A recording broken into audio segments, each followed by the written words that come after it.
नावामध्ये दया आणि निर्दयीपणानं या ठिकाणी अत्यंत ह्या 8 लोकांच्या मृत्यूस कारणीभूत ठरणारा हा दयावान या ठिकाणी या संपूर्ण या मृत्युमुखी पडलेल्या ह्या पोरांच्या कारणाला जबाबदार आहे। होतकरू तरुण यांचा आंबेनळी घाटामध्ये दुर्दैवी अंत झाला।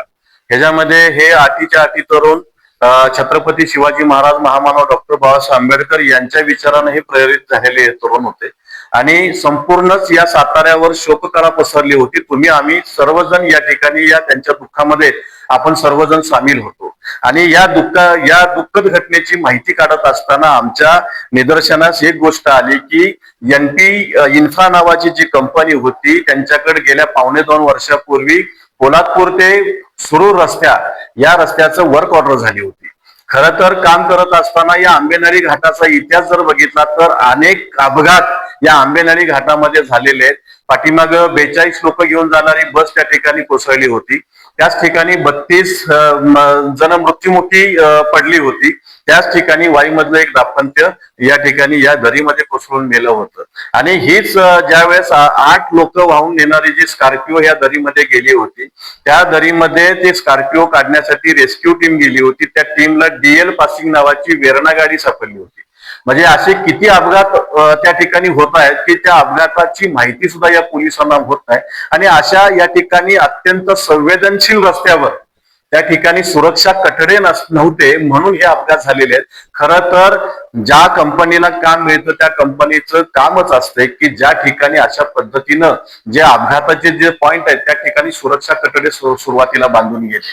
खरं तर या ठिकाणी 2.25 वर्षामध्ये त्यांना या रस्त्याची कुठल्याही प्रकारची व्यवस्थित चांगल्या पद्धतीने काम करता आलं नाही। अत्यंत निकृष्ट दर्जाचं काम झालेलं आहे आणि या जबाबदारीने सांगतो एनपी इन्फ्रा या कंपनीनं जीएसटीचा बेकायदेशीर वापर करण्यासाठी KLN नावाची कंपनी जी कंपनी 18 नोव्हेंबर 2019 साली स्थापन झाली होती। या कंपनीचा मूळ उद्देश फक्त भ्रष्टाचार करणे हा होता आणि त्या कंपनीच्या वतीनं या ठिकाणी या महाराष्ट्रामध्ये जे स्वतःला नेते म्हणून घेता येत ना या कोरेगावचे ते दयानंद भोसले या ठिकाणी या कंपनीचं काम पाहत होते।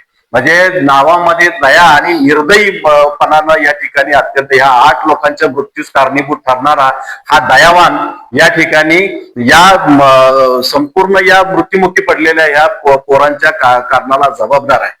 या एका बाजूला निकृष्ट दर्जाचं काम करायचं आणि दुसऱ्या बाजूला त्या ठिकाणी त्या कुटुंबियाची भेट घेऊन 50-50 हजार रुपयाची मदत करायची।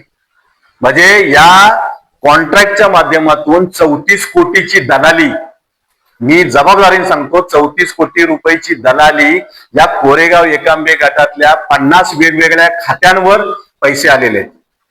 वेगवेगळ्या कंपनीच्या अकाउंटवर पैसे आलेले आहेत। आम्ही या ठिकाणी 7 पानाची तक्रारी अर्ज आज या ठिकाणी पोलीस स्टेशनला दिलेला आहे। आम्ही या ठिकाणी अँटी करप्शनला दिलेला आहे। म्हणजे वेगवेगळ्या पद्धतीने आम्ही सगळीकडे या ठिकाणी या विषयाची तक्रार आम्ही दिलेली आहे।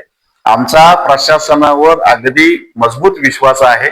देवेंद्र फडणवीस साहेबांच्या गृह खात्यावर आमचा प्रचंड विश्वास आहे आणि कायद्याच्या दृष्टीनं ही बेकायदेशीर असलेली कंपनी आणि हा निकृष्ट झालेला हा रस्ता आणि त्याच्यामुळं हे साताऱ्यातले होतकरू गेलेले तरुण या सर्वच गोष्टीला न्याय ही प्रशासन व्यवस्था देईल अशी आशा व्यक्त करतो। थांबतो। धन्यवाद।